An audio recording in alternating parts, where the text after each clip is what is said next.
Hello friends, welcome to গল্পের রামধনু। আমি সন্দীপা ফিরে এসেছি কলাপতি সিরিজ থেকে কলাপতি, অপূর্মা ও পঞ্চুর শেষ পর্ব নিয়ে। গল্প এবং গল্প পাঠ যদি ভালো লাগে তাহলে চ্যানেলটি সাবস্ক্রাইব করে লাইক, শেয়ার, কমেন্ট করার অনুরোধ রইল। তাহলে শুরু করা যাক মতি নন্দীর লেখা কলাপতি সিরিজ থেকে কলাপতি, অপূর্মা ও পঞ্চুর শেষ পর্ব। সিংহের গুহায় সিংহ। সত্যশেখর চমকে উঠেই কাঠ হয়ে গেল। পিঠে একটা শক্ত কিছুর খোঁচা। সে দুপা এগিয়ে যেতেই আরও দুটো লোক চটপট ভেতরে ঢুকে এসে দরজা বন্ধ করে দিল। পেছনের লোকটিকে সত্যশেখর মুখ ঘুরিয়ে দেখার চেষ্টা করতেই পিঠে একটু জোরে খোঁচা লাগলো। বাড়িতে আর আছে কে কে? বাড়ি থেকে বেরোবার আর দরজা আছে? ওই দুজনের একজন আমার ভাইজি, অন্যজন অপূর্মা, আর আছেন বাবা। দুজন কাজের বউ আর মুরারি। সে গেছে বাজারে, এক্ষুনি আসবে। বাড়িতে ঢোকা বেরোনোর একটাই দরজা। ভেবো, দেখ তো কাজের মেয়ে মানুষ দুটো আছে কোথায়, বাড়ি থেকে ওদের বের করে দে। ভেবো ছিপছিপে লম্বা, বয়স 20-র বেশি নয়, মাথায় কদম ছাড় চুল, পরনে কালো ট্রাউজার আর বুশ শার্ট, গলায় সরু সোনার চেন, ডান হাতে ঘড়ি। ভেবোর চোখ দুটো সামান্য টেরা, চোখের নিচে হনুর হাত দুটি উঁচু, হাত দুটো সরু ও দীর্ঘ। হুকুম পেয়ে ভেবো পিঠের দিকে ট্রাউজার্সে গোজা একটা ছুরি বার করে স্প্রিং টিপল। লাফিয়ে বেরোলো একটা 6 ইঞ্চি ঝকঝকে ফলা। ছুরিটা হাতে নিয়ে যখন সে সিঁড়ির পাশ দিয়ে রকের দিকে এগোলো, তখন কলাপতি ও অপূর্মা দোতলার সিঁড়ির 5ম ধাপে দাঁড়িয়ে বিস্ফারিত চোখে ভেবোকে দেখছে। পিসি, এরা তো সত্যি ডাকাত, কি হবে এখন? কলাপতির গলা থেকে প্রায় চিচি করে শব্দ বেরোলো। অপূর্মা তীক্ষ্ণ চোখে ডাকাতদের লক্ষ্য করে যাচ্ছিল। এবার কলাপতির হাতে একটা টিপুনি দিয়ে চাপা স্বরে বলল, ভয় পেও না, মাথা ঠান্ডা রাখো। তারপর সে সত্যশেখরকে উদ্দেশ্য করে চেঁচিয়ে বলল, ছোট কর্তা, আমি উপরে যাচ্ছি। কর্তাবাবুকে মিছরির শরবত এখনো দেওয়া হয়নি। রাধু! বেটে গাট্টা গোট্টা মিশকালো বছর 30-এর তৃতীয় ডাকাত্রী ডাক শুনেই বলল, বলো গুরু। গুরু চোখের ইশারায় রাধুকে ওপরে যেতে বলল। রাধু সঙ্গে সঙ্গে সিঁড়ি দিয়ে কাঠ বেড়ালির মতো লাফিয়ে লাফিয়ে অপূর্মার পাশ দিয়ে দোতলায় উঠে গেল। যাকে গুরু বলে সম্বোধন করল রাধু, সেই যে দলনেতা, সেটা 3 জনেই বুঝে গেল। সত্যশেখর এবার ধীরে ধীরে ঘুরে দাঁড়ালো। গুরুর হাতে ধরা অস্ত্রটি দেখেই সে চিনে ফেলল, ওটি ওয়েবলি স্কট রিভলভার। তার মুখের ভীত ভাব এবং হৃষ্টপুষ্ট চেহারাটি দেখে গুরু জিন্সের ডান হিপ পকেটে রিভলভারটি ঢুকিয়ে রাখল। বাদিকের পকেট থেকে উকি দিচ্ছে মোবাইল ফোন। আপনার নাম কি? গুরু জানতে চাইল। সত্যশেখর সিংহ। সত্যবাবু, আমরা ডাকাতি করার জন্য এ বাড়িতে ঢুকিনি, নেহাত বিপদে পড়েই আশ্রয় নিতে ঢুকে পড়েছি। নিরাপদে আমরা চলে যেতে চাই, কিন্তু যাওয়ার আগে পর্যন্ত আপনাদের আমরা আটকে রাখব, আর আশা করব ততক্ষণ অন্য কিছু করার চেষ্টা আপনারা করবেন না। বছর 30 বয়স, পরিষ্কার শিক্ষিত উচ্চারণ, কথা বলার ভঙ্গি মার্জিত। চেহারাটা একদমই ডাকাতের মতো নয়। চওড়া কাঁধ, গায়ে সেটে থাকা লাল গেঞ্জির মধ্যে থেকে বুকের ও বাহুর পেশিগুলো ফুলে রয়েছে। পায়ে স্নিকার, চোখ দুটি টানা এবং শান্ত। সত্যশেখর এবার ভরসা করে প্রশ্ন করল, আপনার নাম কি? রঞ্জন সিংহ। বলেই হেসে ফেলল রঞ্জন। আমরা দুজনেই সিংহ।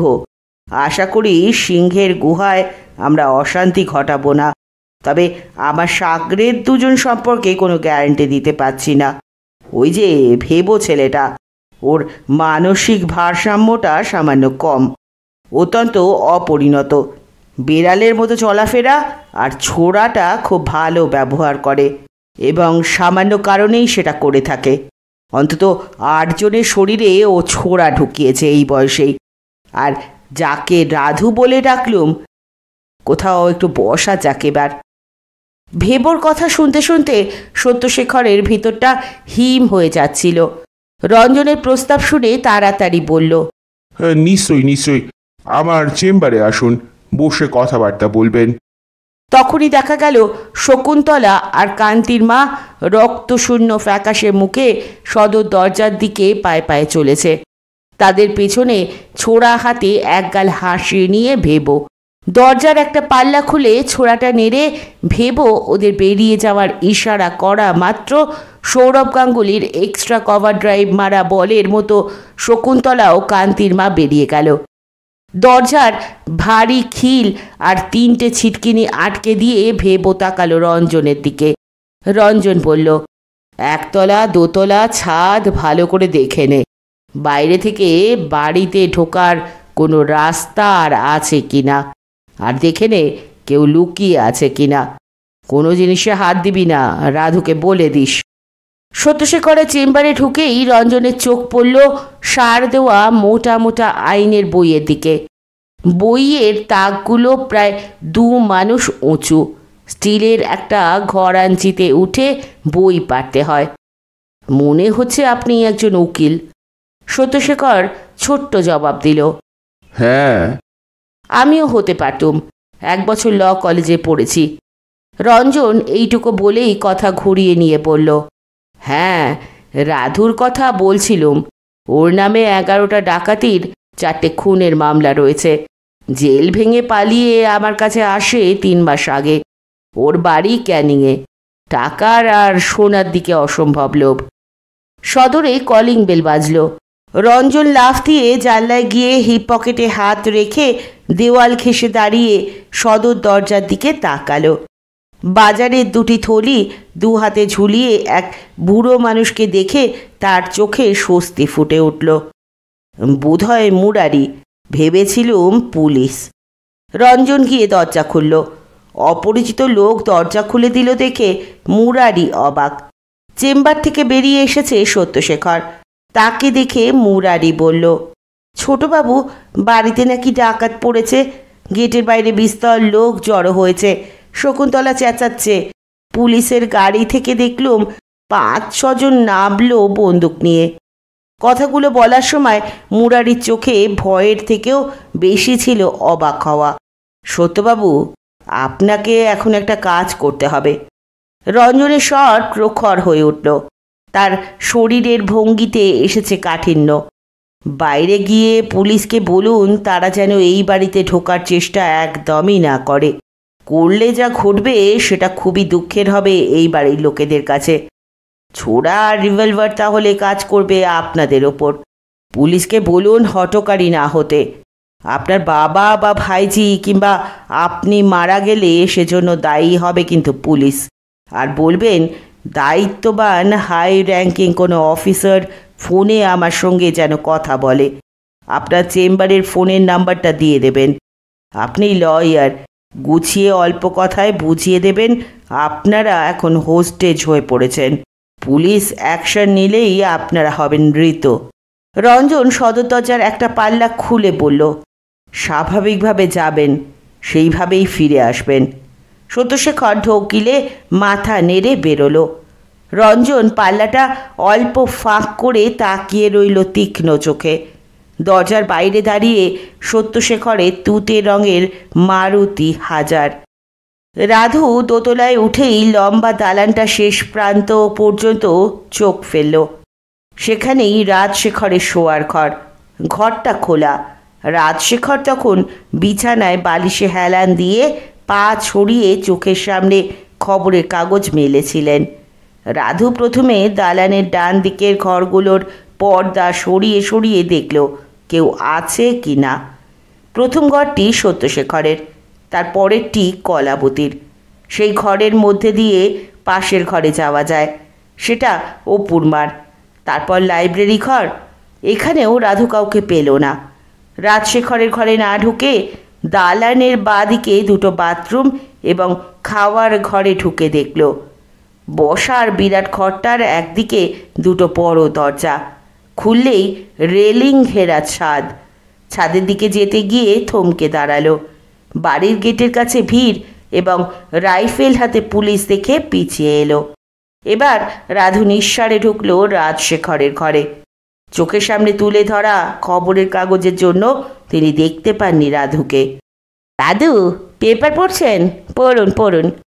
ঘরে অপরিচিত স্বর হঠাৎ কাছের থেকে শুনে রাজশেখর চমকে কাগজ নাবিয়ে বললেন, কে? কি চাই তোমার? ততক্ষণে অপুর মা ও কলাবতী হাজির হয়ে গেছে। অপুর মা বলল, কর্তাবাবু, ও হলো একজন ডাকাত। নিচে আরও দুজন আছে, ছোড়া আর ছোট বন্দুক নিয়ে। ছোট কর্তাকে নিচে ধরে রেখেছে।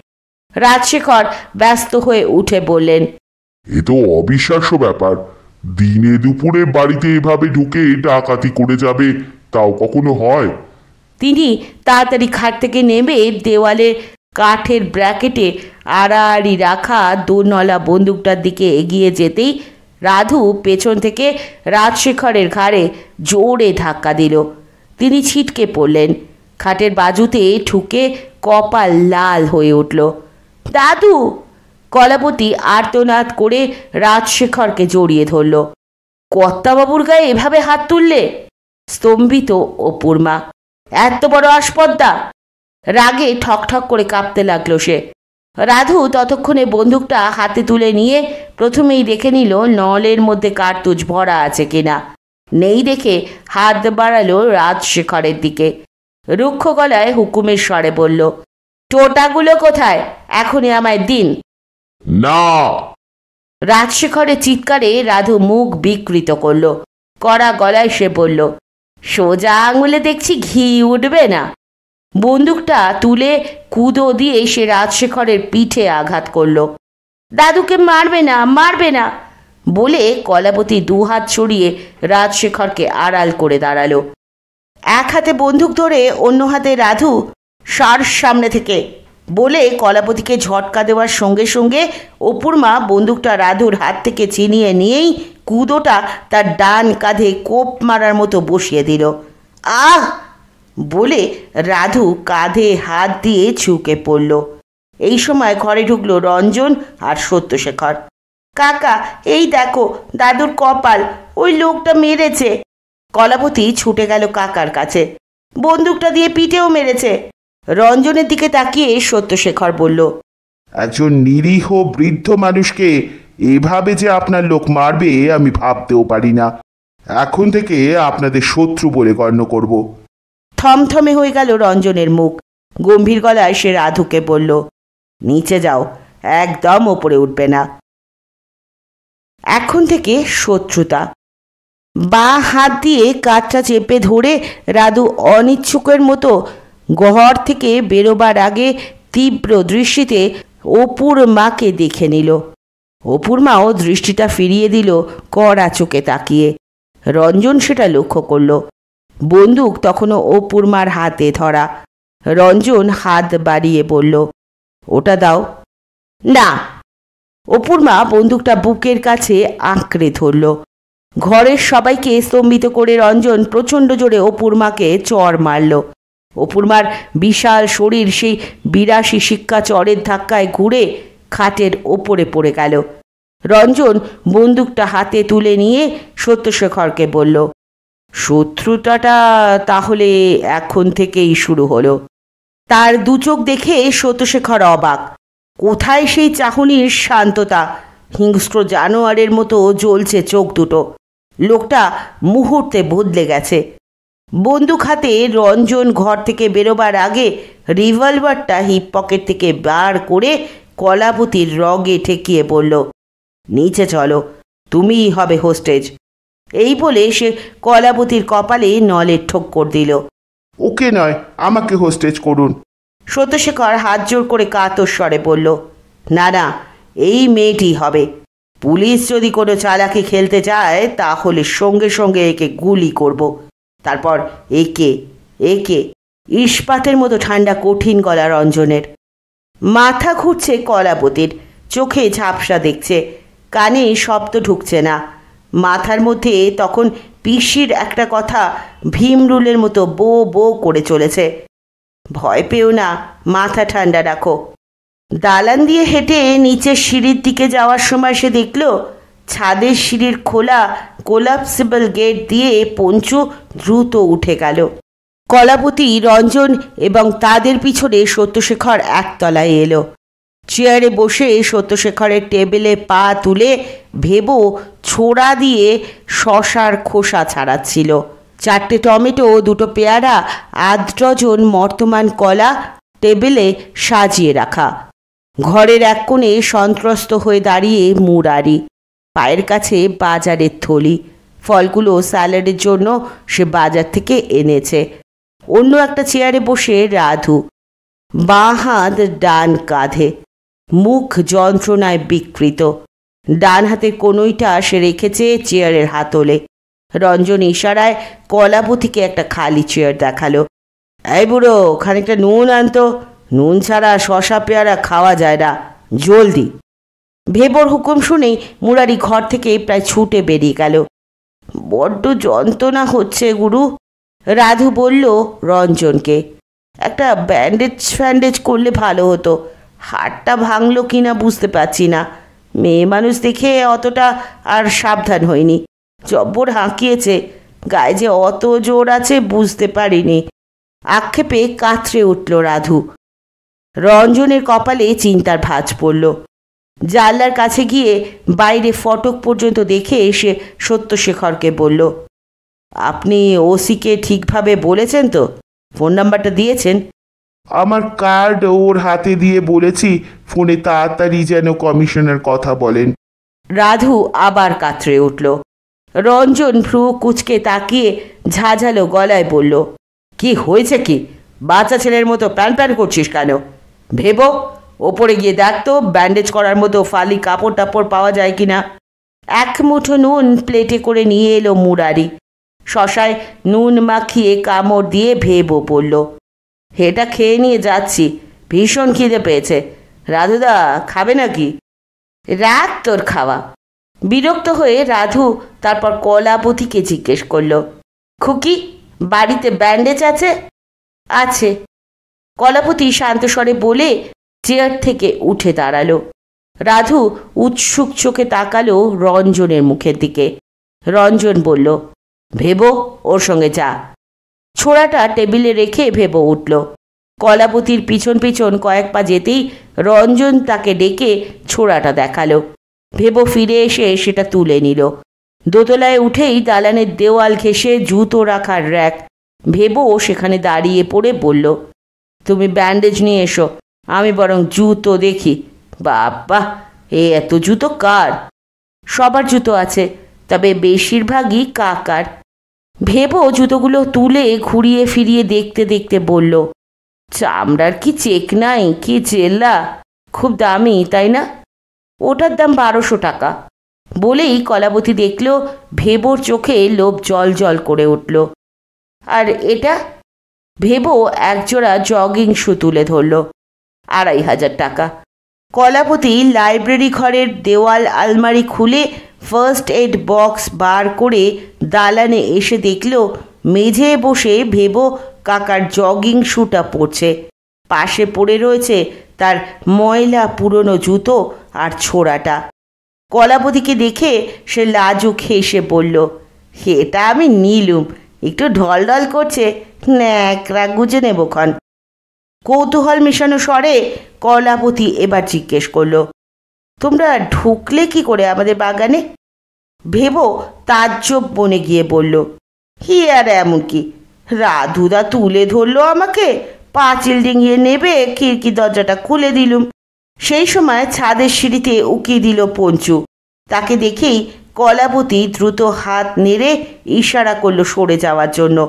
সেটা দেখতে পেয়েই ভেবো চট করে মুখ ফিরিয়ে ছোড়াটা হাতে নিয়ে সিঁড়ির দিকে তাকালো, কিন্তু কাউকে দেখতে না পেয়ে সন্দেহাকুল স্বরে বলল, কাকে দেখে হাত নাড়লে?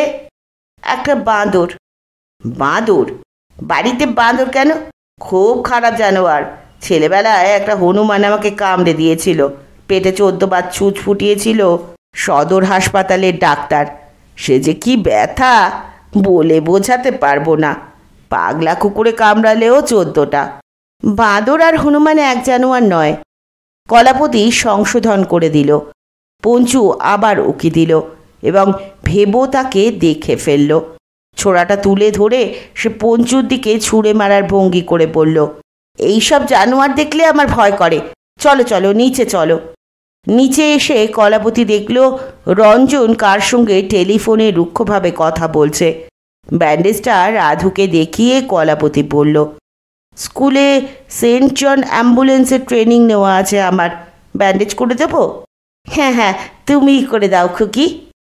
রাধুর স্বর নরম, চোখে কৃতজ্ঞ দৃষ্টি।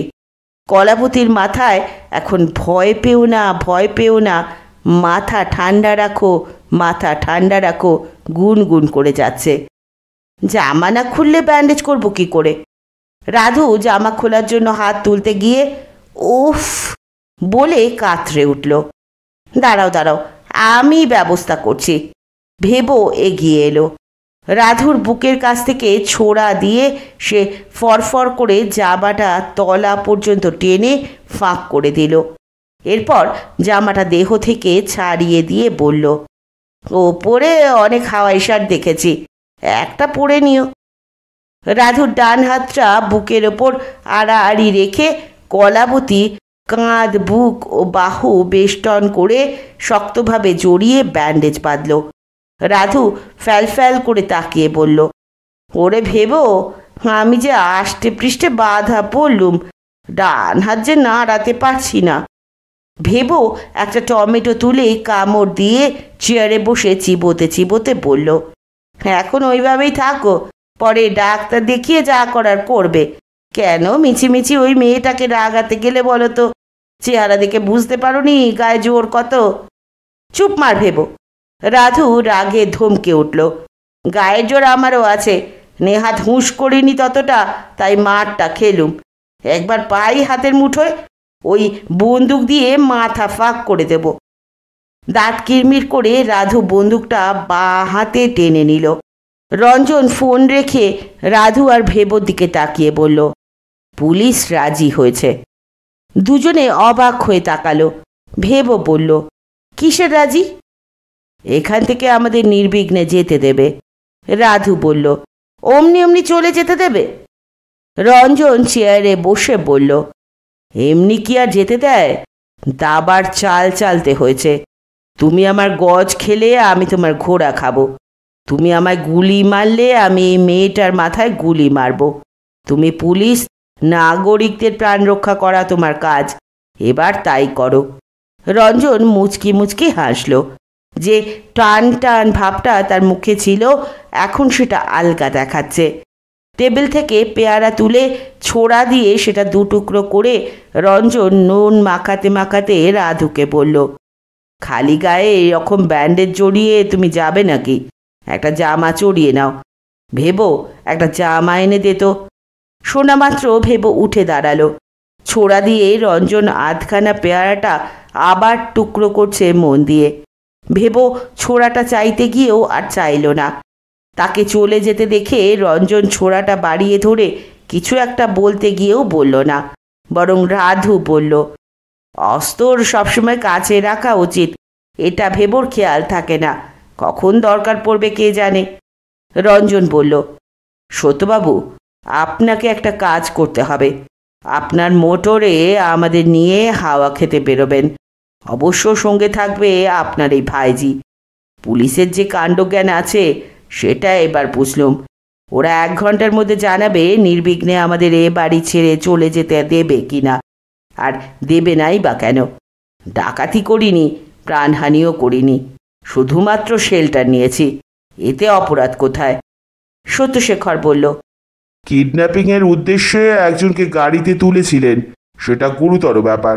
তাছাড়া এই বাড়িতে 2 জনকে আপনারা আঘাত করেছেন, তারা মারাও যেতে পারত, এটাও গুরুতর অপরাধ।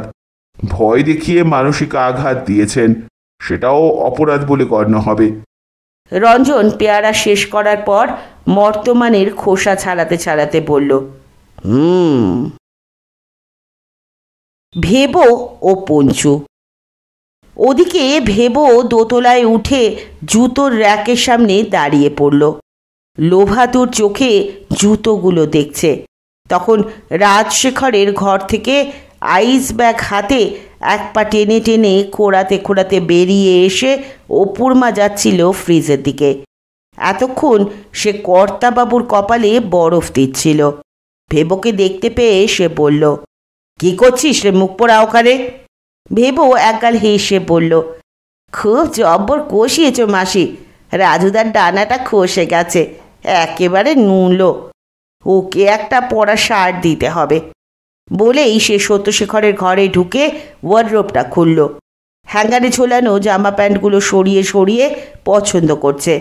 তখন বাইরে শুনল অপূর্মার গলা, পঞ্চু দেখ তো ছোড়াটা ঘরে কি করছে। ভেবো চমকে গেল। সে তো সারা বাড়ি ঘুরে দেখেছে, 5টা লোক ছাড়া আর কেউ নেই। আর ওদের কারো নাম যতদূর সে জানে পঞ্চু নয়। তাহলে এই পঞ্চু লোকটা কোথা থেকে এলো? ভেবো খুবই হুঁশিয়ার। সে চট করে খোলা পাল্লার পাশে গিয়ে দাঁড়ালো। ছোড়াটা সঙ্গে নেই বলে মনে মনে আফসোস করল। দরজায় পঞ্চু। আর চোখে তাকে দেখেই ভেবো ভাগ ভাগ বলে চেঁচিয়ে উঠল। মুহূর্তে পঞ্চু খাটে উঠেই লাফ দিয়ে ওয়ার্ডরোবের মাথায় চড়ে ঠোঁট তুলে মাড়ি বার করে চি চি কিচ কিচ কিচ শব্দ করল। ভেবো দরজার দিকে পা বাড়াতেই পঞ্চু ঝাঁপিয়ে পড়ল ওর ঘাড়ে এবং সঙ্গে সঙ্গে কামড় বসালো বা কানে। কানটার প্রায় আধখানা ঝুলে পড়ল, রক্ত বেরোচ্ছে ফিনকি দিয়ে। ভেবো চিৎকারে বাড়ি মাথায় তুলে ছুটে সিঁড়ি দিয়ে নামতে শুরু করলো।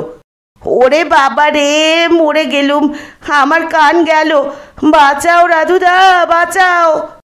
চমকে উঠে রিভলভার হাতে রঞ্জন পরিমরি করে ছুটে বেরোলো ঘর থেকে। তার পেছনে পেছনে রাধু ছাড়া আর সবাই। দোতলায় তখন অপূর্মার কোলে পঞ্চু। ওর গালটা নিজের গালে চেপে অপূর্মা বলে চলেছে, বাবা আমার, সোনা আমার। রঞ্জন হতভম্ব হয়ে গেল ভেবোকে দেখে। তারপর বলল, কি করে এমন হলো? বাঁদরে কামড়ে দিল। রাগে কালো হয়ে উঠল রঞ্জনের চাউনি। দাঁতে দাঁত চেপে বলল, এইসব মাথা মোটা ইডিয়েটদের নিয়ে আমাকে কাজ করতে হয়। একটার হাত গেল, অন্যটার কান। কলাপতির দিকে তাকিয়ে সে বলল, বাদর এলো কোথা থেকে? আমাদের পোষা বাদর। রঞ্জন তাকে বলল, পারবে ওর কানে ব্যান্ডেজ করে দিতে? কলাবতী বলল, পারবো। ভেবো চিৎকার করে উঠল, না না না, ও ব্যান্ডেজ করবে না। দেখছো না রাধুদাকে কি করে দিয়েছে? আমায় বরং তুলো দাও, আমি কানে চেপে ধরে থাকবো। আমাকে আবার সেই 14টা ইঞ্জেকশন নিতে হবে। কলাবতী অস্ফুটে বলল, 14টা নয়, এখন 4টে নিলেই হয়। কথাটা ভেবো শুনতে পেল এবং তেলে বেগুনে জ্বলে খিচিয়ে উঠল, 14টা নয় 4টে। তারপর কলাবতী চুল মুঠোয় ধরে মাথাটা ঝাঁকাতে ঝাঁকাতে বলল, এমন বাদর পোষো কেন যে মানুষের কান কামড়ে দেয়? সত্যশেখর এতক্ষণ চুপ করে দেখছিল। এইবার আর সে নিজেকে সামলাতে পারল না। খবরদার বলে গর্জে উঠেই ভেবোর জামার কলার পেছন থেকে ধরে হ্যাচকা টান দিয়েই থাপ্পড় কষালো। ভেবো ছিটকে মেঝে পড়ে গেল। রঞ্জন রিভলভারের বার দিয়ে সঙ্গে সঙ্গে সত্যশেখরের মাথার পেছনে মারল। সে টলে পড়ে যাচ্ছিল। কলাবতী তাকে জড়িয়ে ধরে নিয়ে ঘরের ভেতরে এনে চেয়ারে বসিয়ে দিল। শত্রুতাটা তাহলে ভালোভাবেই চালাতে চান? সত্যশেখর বলল, আমার 2টো লোককে আপনারা জখম করে আপসেট করে দিয়েছেন। আর একবার যদি কারো গায়ে হাত দেন, ভেবোর ছোড়া আপনাকে রেয়াত করবে না। রাধু বলল, গুরু, হাতে তো ঘোড়া রয়েছে, লোকটাকে একটা দানা খাইয়ে দাও, বড্ড বার বেড়েছে। যদি একটা টোটাও থাকতো তাহলে। বন্দুকটা বাহাতে তুলে ধরে সে বুঝিয়ে দিল। তাহলে সে কি করত? ফার্স্ট এড বক্স থেকে খানিকটা তুলো বার করে কলাবতী ভেবোর দিকে বাড়িয়ে ধরল। তুলো হাতে নিয়ে ভেবো এক চোখ বন্ধ করে কলাবতীর দিকে তাকিয়ে বলল, বলছো 4টেতেই হবে? কালু, একদম কোনো হেল্প করবি না। সত্যশেখর আর সহ্য করতে পারল না কলাবতীর এই দয়ার মনোভাবকে। ক্ষিপ্ত স্বরে বলল, ব্যান্ডেজ তুলো, কিচ্ছু দিবি না আর। এদের যা প্রাপ্য ভগবান তাই দিয়েছেন। এই বলে সে আগুন ঝরা দৃষ্টি নিয়ে রঞ্জনের দিকে তাকালো। রঞ্জন ঠোঁট মুচড়ে হেসে বলল, ভগবান ভীষণ কিপটে, আমার প্রাপ্যটা এখনো আমায় দিলেন না, অবশ্য দেওয়ার সুযোগও আর পাবেন না। এই সময় ফোন বেজে উঠল। অভ্যেসবশে সত্যশেখর ফোনের দিকে হাত বাড়াতেই ওয়েবলি স্কটের নল তার হাতে খোঁচা দিল। হাত ঘড়ি দেখে নিয়ে রঞ্জন রিসিভার তুলল। ঘরের সবাই উৎকণ্ঠিত চোখে তাকিয়ে। হ্যাঁ বলুন। ভ্রু কুচকে রঞ্জন শুনে গেল ওধারের কথা। তারপর বলল, 2 ঘন্টা নয়, 3 ঘন্টা পরই ওদের ছেড়ে দেব। সব থেকে জরুরি কথাটা নিশ্চয়ই মনে আছে, আমাদের ফলো করবেন না বা মাঝপথে আটকাবার চেষ্টা করবেন না, তাহলে কয়েকটা ডেড বডি পাবেন শুধু। আমরা কিন্তু ওয়েল আর্মড, 3টে রিভলভার আর বোমার সঙ্গে আছে। মিনিট 15-র মধ্যেই আমরা বেরোবো। উৎসাহের বশে আপনার লোকেরা যাতে কিছু করে না বসে সেজন্য ওদের যা যা জানাবার জানিয়ে দিন। রঞ্জন আবার কিছুক্ষণ শুনে বলল, না না, এদের গাড়ি নিয়েই যাব। আমরা নেমে গেলে সত্যবাবু গাড়ি নিয়ে বাড়ি ফিরে আসবেন নিরাপদে, অবশ্য পুলিশ কথার খেলাপ যদি না করে। দেখা যাক। রিসিভার রেখে সে রাধুকে বলল, একটা জামা পরে নাও, ব্যান্ডেজ যেন পুলিশের চোখে না পড়ে। রাধু দাঁত বার করে হেসে বলল, গুরু দিলে ভালো, 3টে রিভলভার, বোমা। আরে বোমার থলিটা তো গাড়িতেই রয়ে গেছে, তাড়াহুড়োই আর। ভেবো কোন ঘরটা জামা আছে রে? সিঁড়ি দিয়ে উঠে ডান দিকের প্রথম ঘর, দেখবে কাঠের আলমারিতে সারি সারি জামা ঝুলছে। রাধু উঠে দাঁড়াতেই ভেবো মনে করিয়ে দিল, বন্দুকটা সঙ্গে নাও, মাদরটাকে দেখলেই মোক্ষম এক ঘা কষিয়ে মাথা ভেঙে দিও। রঞ্জন ঘড়ি দেখে বলল, 3 মিনিটের মধ্যে নেমে আসবে, আমাদের এক্ষুনি রওনা হতে হবে। সত্যশেখর বলল, আমরা কোথায় যাব? গাড়িতেও আগে উঠুন, তারপর যেদিকে চালাতে বলবো চালাবেন। তেল কত আছে? রঞ্জন গম্ভীর গলায় বলল, কাল রাতে 12 লিটার ভরেছি। মনে মনে হিসাব করে রঞ্জন বলল, বর্ডার পর্যন্ত হয়ে যাবে। এরপর সে মোবাইল ফোনটা বার করে নম্বরের বোতাম টিপতে টিপতে ঘরের বাইরে গেল কারোর সঙ্গে কথা বলতে। ঘরের এক কোণে মুরারি তখন থেকে ঠায় দাঁড়িয়ে একটি কথাও না বলে। এইবার সে মুখ খুলল, ছোটবাবু, তোমাকে আর কালুদিকে কি মেরে ফেলার জন্য নিয়ে যাবে? হালকা সুরে সত্যশেখর বলল, তাই তো মনে হচ্ছে। শুনেই ডুকরে উঠে মুরারি দোতলার সিঁড়ির দিকে ছুটল। ওরে অপুর মারে, সর্বনাশ হয়ে গেছে রে! চিৎকার করতে করতে সে দোতলায় উঠল। রাজশেখরের ঘর থেকে ছুটে বেরিয়ে আসতে গিয়ে উফ বলে কাতরে উঠে অপুর মা এক পা তুলে দাঁড়িয়ে গেল। হয়েছে কি মুরারিদা? আর হয়েছে, কালুদি আর ছোটবাবুকে খুন করার জন্য গাড়িতে করে ওরা এবার নিয়ে যাবে। মুরারির চোখ দিয়ে জল গড়িয়ে পড়ল। আমি গাড়ির সামনে শুয়ে পড়ব, চালাক আমার বুকের ওপর দিয়ে। আমার আর বেঁচে থাকার দরকার নেই। বলতে বলতে মুরারি সিঁড়ি দিয়ে নেমে গেল। সত্যশেখরের ঘরে তখন রাধু বিস্ফারিত চোখে জামাগুলো দেখছিল। একটা সিল্কের হাওয়াই শার্ট বেচে গায়ে পরার জন্য বন্দুকটা খাটের ওপর রেখে বাঁ হাতে জামার হাতা গলালো। তারপর আর গায়ে ওঠাতে পারল না। কিছুক্ষণ চেষ্টা করে হাল ছেড়ে দিল। নিচের থেকে ভেবোর চিৎকার শুনতে পেল, রাধুদা, হলো তোমার, এক্ষুনি বেরোতে হবে। যাচ্ছি রে বলে রাধু আরও 2টো শার্ট বার করে বাঁ কাঁধে ফেলে বাঁ কাঁধে বন্দুকটা নিয়ে ঘর থেকে বেরোলো। ডাইনে তাকিয়ে দেখতে পেল সিঁড়ির মাথায় বসে একটা বাদর, তাকে দেখেই অদৃশ্য হয়ে গেল। বাদিকে তাকিয়ে দেখতে পেল ব্যাগাটেলির টেবিলটায় হাতে ভর দিয়ে দাঁড়িয়ে দশাশই চেহারার সেই মেয়ে মানুষটা। অপুর মাকে দেখেই রাধুর চোখ দপদপ করে উঠল। বন্দুকের মুঠো শক্ত হলো। পায়ে পায়ে সে এগোলো।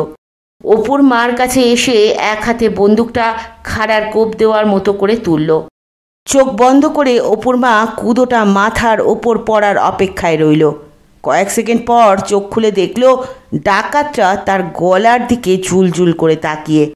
বাবার দেওয়া বিয়ের 2 ভরি সোনার হারটা সে আজ পর্যন্ত কখনো গলা থেকে খোলেনি। রাধু হারটাকেই দেখছে। অপুর মা গলায় হাত দিয়ে পিছিয়ে যেতে গিয়ে ভারসাম্য রাখতে না পেরে পড়ে গেল মেঝে। রাধুর চোখ পড়ল তার ব্যান্ডেজ বাঁধা পায়ে। বিভৎস হাসিতে ভরে গেল রাধুর মুখ। অপুর মা অন্য রূপে, এইবার আমি বদলা নেব, আমার কাঁধ নিয়েছিস, এবার আমি তোর পা নেব বলেই রাধু বন্দুকটা বাঁ হাতে তুলে অপুর মার ডান পায়ের পাতার ওপর জোরে আঘাত করল। কাটা ছাগলের মতো অপুর মা ছটপটিয়ে আছড়ে পড়ল। একটা চাপা আহ ছাড়া মুখ দিয়ে আর কোনো শব্দ বেরোলো না। রাধু বন্দুকটা মেঝে রেখে নিচু হয়ে বাঁ হাতের মুঠোয় হাতটা ধরে সবে মাত্র টান দিয়েছে, তখনই সাপের ছোবলের মতো অপুর মার দুটো হাত রাধুর চুল মুঠোয় ধরে মাথাটা টেনে নামিয়ে এনে কপাল দিয়ে রাধুর নাকে হাতুড়ির মতো আঘাত করল। মুহূর্তে রাধুকে চিৎ করে পেরে ফেলে তার বুকের ওপর হাঁটু গেড়ে উন্মাদের মতো মাথাটা সে মেঝে ঠুকতে ঠুকতে বলে যেতে লাগলো, ছোটবাবুকে মারবি, কালুদিকে মারবি, ছোটবাবুকে মারবি, কালুদিকে মারবি। এই সময় রাধুদা, রাধুদা, আর 1 মিনিটও দেরি করলে কিন্তু। বলতে বলতে দোতলায় উঠে এবং নেতিয়ে পড়ে থাকা রাধুকে দেখে থমকে গিয়ে, মেরে ফেলেছে, রাধুদাকে মেরে ফেলেছে বলে চিৎকার করে নেমে গেল। মেরে ফেলেছে শব্দ দুটো অপুর মার অন্ধকার হয়ে যাওয়া চেতনায় বিদ্যুতের চমক দিল। সে বিড়বিড় করে বলে উঠল, মরবে না, মরবে না। উঠে দাঁড়াবার চেষ্টা করে সে পড়ে গেল। এবার ব্যাগাটেলি বোর্ডের টেবিলের পায়া ধরে নিজেকে টেনে তুলছে। চি চি চি। অপুর মা মুখ তুলে দেখল পঞ্চু সিঁড়িতে। তার মনে পড়ল কলাবতী দুটো আঙুল দিয়ে ফাঁক করে দেখালেই পঞ্চু গুলতিটা এনে দিত। অপুর মা 2 আঙুল তুলে ভি দেখালো, নিয়ে আয় বাবা। পঞ্চু তত্তর করে সিঁড়ি দিয়ে নেমে এসে কলাবতীর ঘরে ঢুকলো আর গুলতিটা নিয়ে বেরিয়ে এসে অপুর মার হাতে দিল। গুলি কোথায়? গুলির ব্যাগাটেলি বোর্ড থেকে একটা লোহার গুলি তুলে নিল অপুর মা। পা ফেলে হাঁটার ক্ষমতা নেই। সে হামাগুড়ি দিয়ে দোতলার ছাদের দিকে নিজেকে হিচড়ে হিচড়ে টেনে নিয়ে চলল। 2 চোখ পেয়ে জল ঝরছে। মনে মনে নিজেকে বলে যাচ্ছে, করু, আর একটু সহ্য কর, আর একটু, আর একটু। ঢালাই লোহার নকশাদার রেলিং ঘেরা ছাদ। অপুর মা রেলিং আঁকড়ে উঠে দাঁড়ালো। ছাদের নিচেই ছোটবাবুর গাড়িটা দাঁড়িয়ে। গেটের বাইরে যেমন হেলমেট পরা বন্দুক হাতে পুলিশের, তেমনই কৌতূহলী লোকের ভিড়। সবার নজর গাড়িটার দিকে। কেউ লক্ষ্য করল না রেলিং ধরে দাঁড়ানো থান কাপড় পরা ঘোমটা খসা আলুথালু চুল মধ্যবয়সী স্ত্রীলোকটিকে। মুরারি গাড়ির সামনে দাঁড়িয়ে। সে গাড়িকে এগোতে দেবে না। বুড়ো লোকটির হাত ধরে টেনে রঞ্জন সরিয়ে দিল। মুরারি আবার গাড়ির সামনে গিয়ে দাঁড়ালো। তুমি যদি যেতে না দাও তাহলে এখানেই ওদের গুলি করে মারব। 3 পর্যন্ত গুনব, তার মধ্যে যদি পথ ছাড়ো তো ভালো, নইলে। রঞ্জন রিভলভার হাতে গাড়ির পেছনের জানলার কাছে দাঁড়ালো। পেছনের সিটে বসে আছে কলাবতী। 1, 2, 3 বলার আগেই চোখ মুছতে মুছতে মুরারি সরে গেল। ড্রাইভারের দরজায় হাতল ধরে দাঁড়িয়ে সত্যশেখর। গাড়িতে এবার সে উঠবে। ভেবো আগেই উঠে বসেছে সামনের সিটে, হাতে ছোড়া নিয়ে। সত্যশেখরকে সোজা করে রাখার দায়িত্বটা তার। পিছনের দরজা খুলে মাথা নামিয়ে রঞ্জন উঠতে যাচ্ছে, হাতে রিভলভার। অপুর মা লোহার গুলিটা ছিলে লাগিয়ে গুলতি তুলে ধরল। শরীরে এখন সে যন্ত্রণা বোধ করছে না, হাত কাঁপছে না। তার কাছে একটাই গুলি। রাবারের ছিলে নাক পর্যন্ত এক হাত টেনে এনে এক চোখ বন্ধ করল। সত্যশেখরই প্রথম রিভলভারটা হাত থেকে পড়ে যেতে দেখল। তারপর দেখল রঞ্জনের কোমর থেকে ঊর্ধ্বাংশ গাড়ির মধ্যে, নিচের দিক গাড়ির বাইরে পড়ে রয়েছে। একটুও শব্দ না করে ব্যাপারটা ঘটে গেল। জীবনে এই প্রথম সত্যশেখর একটা কাজ করলো যাতে জানা গেল তার উপস্থিত বুদ্ধি যথেষ্টই ভালো। সে চট করে রিভলভারটা তুলে নিয়ে ভেবোর দিকে তাক করে বজ্র গম্ভীর স্বরে বলল, নেমে আয় শুয়োর। গেটের বাইরে থেকে পুলিশ লক্ষ্য করে যাচ্ছিল ওদের গতিবিধি। তারা চমকে গেল সত্যশেখরের হাতে রিভলভার দেখে এবং ছুটে এলো সিঙ্গি বাড়ির মধ্যে। সবাই ধাঁধায় পড়ে গেল রঞ্জনের খুলি ভেঙে রক্ত বেরোচ্ছে কেন। কলাবতী গাড়ির মধ্যেই গুলিটা কুড়িয়ে পেয়ে প্রথমেই তাকালো দোতলার ছাদের দিকে। যাকে দেখবে ভেবেছিল তাকেই দেখল। তারপর ঊর্ধ্বশ্বাসে বাড়িতে ঢুকে পঞ্চুর মতো লাফিয়ে লাফিয়ে দোতলায় উঠে ছাদে গিয়েই পিসি বলে চিৎকার করে ঝাঁপিয়ে পড়ল অপুর মার বুকে। ছাড়ো কালুদি, ছাড়ো, রান্নাবান্না হয়নি এখনো, কারোর খাওয়া হয়নি।